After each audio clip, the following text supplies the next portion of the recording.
Point ये है कि बोलते समय इन्होंने गैप दिया है, जो कि ऑडियंस को काफ़ी सीखने में, समझने में थोड़ा ठीक प्रभाव पड़ा है। मतलब आप समझते हैं कि जो पॉज का अंतराल था वो लंबा था, छोटा था या उपयुक्त था? कुछ लाइन में इन्होंने ठीक गैप दिया और कुछ में कुछ ज़्यादा ही गैप था। पहला पॉइंट, वेरी गुड। और जैसे इन्होंने स्टार्टिंग में पहले अपने हाथों से एक्सप्रेशंस देके कहानी को और बेहतर तरीके से समझाया, लेकिन बाद में ये बहुत चल रहे थे, मतलब हर एक पॉइंट बोलते रहे, तो इनको बीच में रुकना भी था और थोड़ा और एक्सप्रेशंस देना था, कॉन्टिन्यूसली नहीं चलना चाहिए। Very good. तीसरा पॉइंट ये था कि थोड़ी कॉन्फिडेंस भी थी, लाइक कहानी तो अच्छी थी लेकिन बीच बीच में ऐसा लग रहा था कि ये भूल रही है। 3, वेरी गुड। और चौथा पॉइंट ये है कि जैसे ऑडियंस बैठी है तो इन्होंने एक्सप्रेशन बीच में एक बार इन्होंने अलग ही जगह दिए जहाँ पे कोई बैठा भी नहीं था। यहाँ पे हमने चलो ठीक है, कोई बात नहीं, अभी नो डिस्कशन। पाँचवीं मुझे सर ये चाह रही थी। चलो ठीक, अब जो बहुत अच्छे पॉइंट थे वो बहुत अच्छी पॉइंट ये है कि इन्होंने कॉन्टिन्यूसली बोला बिना कट के, इन्होंने गैप दिया लेकिन इन्होंने ख़त्म किया उसे सही टाइम पे।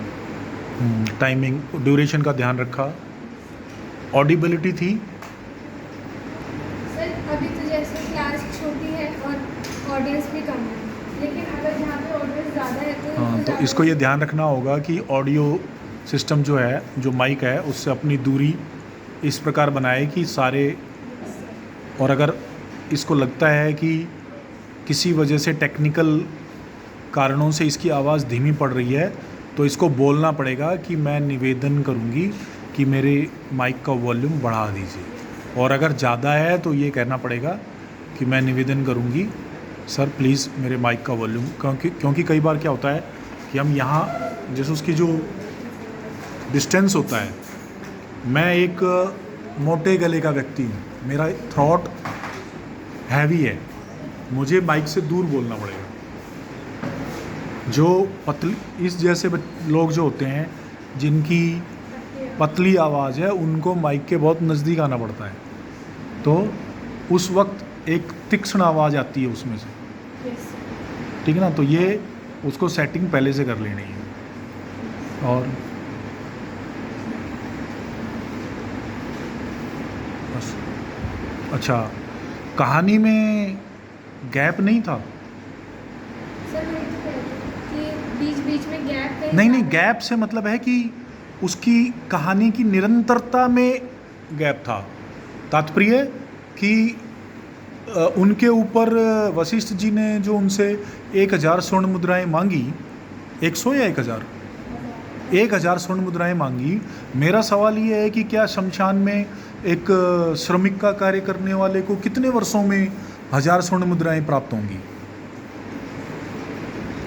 3-4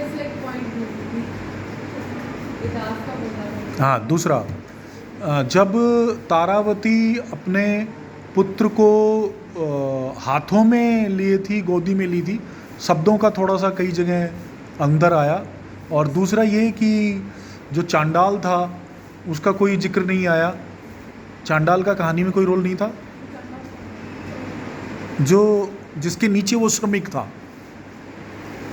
हरिश्चंद्र ने किसकी यहाँ नौकरी की थी, उनको पगार कौन देते थे? हाँ, नहीं, टाइम के अकॉर्डिंग बोलना है, लेकिन कहानी में कनेक्ट नहीं बैठ रहा। 1000 स्वर्ण मुद्राएं कौन देगा, कब देगा, उनका समय पूरा होना था या समयावधि पूरी होनी थी या पैसे पूरे होने थे? इनकी कहानी के अनुसार तारावती, इनका समय पूरा होना था या पैसे पूरे होने थे। तो जब तारावती अपने पुत्र को लेके आती है तो उन्होंने उसके दाह संस्कार के लिए कितनी मुद्राएं मांगी? मुद्राओं का खेल बीच में गायब हो गया, सारा खेल द्रव मतलब उनकी इमोशनल उस पर चला गया। जो मूल कारण था वशिष्ठ जी को जो 1000 मुद्राएं भेंट करनी थी या दान करनी थी या दक्षिणा देनी थी, उसके बारे में कहानी गैप मार गई। ठीक है। जो तारावती थी उसके साथ उसने जो वार्तालाप हुआ है उसमें क्या है, क्या निकल के आया?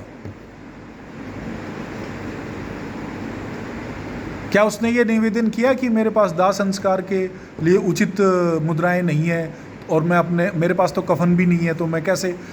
इसका मतलब यह है कि वो दाह संस्कार करते वक्त जो व्यक्ति मुद्राएं दे के जाता था उसी का दाह संस्कार करता था। वो मुद्राओं का अर्जन कहाँ से हुआ पूरी कहानी में?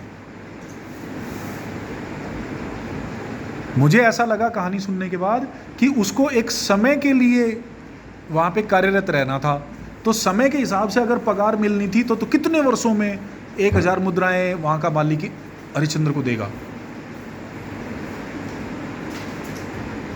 एक मुद्रा, एक स्वर्ण मुद्रा एक रोज मिलती थी तो 1000 दिन का मतलब 3 साल, 3 साल हो जाएंगे।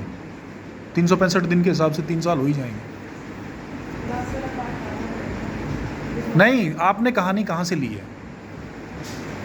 सर वो मैंने ली तो पूरी थी पर 7-8 मिनट की जा रही थी। नहीं, आपने कहानी सोर्स बताओ। पुस्तक ली है, किसी से सुनी है, स्वयं बनाई है?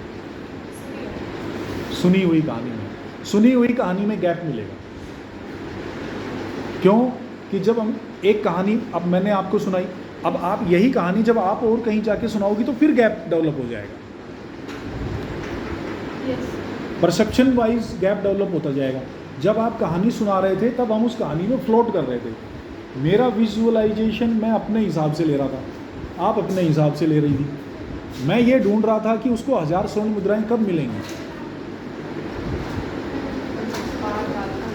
हैं? तो आपने एक मित्र होते हुए बहुत ज़्यादा क्रिटिकल एनालिसिस ना करके सिर्फ उसका सहयोग दिया, मीठी मीठी बातें बताई। ठीक है? असली मित्र कौन होता है?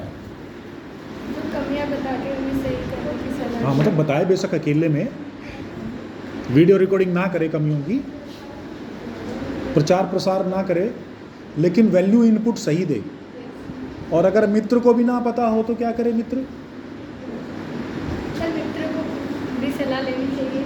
नहीं, अब मित्र को नहीं पता, ठीक, लेकिन उसको इतना तो जरूर विवेक होगा कि कहीं कुछ गड़बड़ है, लेकिन वो बता नहीं रहा। ऐसा तो नहीं है, जो मुझे पता था वो मैंने बताया। जो मुझे पता था वो तो बताया, लेकिन जो उद्देश्य है वो क्या है? इसका उद्देश्य बताओ क्या है? ये किस कार्य के लिए जा रही है, उसका उद्देश्य बताओ। क्या उस उद्देश्य की प्राप्ति के लिए किया गया परिश्रम काफ़ी है? क्या ये रीजनल लेवल पे फर्स्ट आ जाएगी?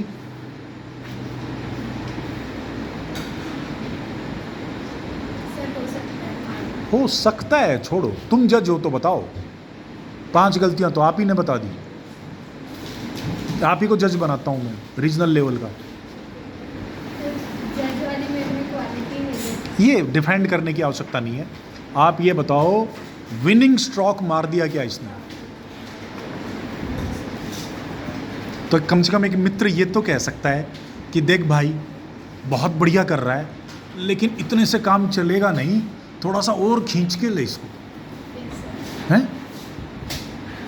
मुझे नहीं पता कि मैं इसका एक्सपर्ट नहीं हूँ इस फील्ड का, मुझे नहीं पता कि तेरे को क्या क्या करना चाहिए, तो किसी एक्सपर्ट की सलाह ले ले।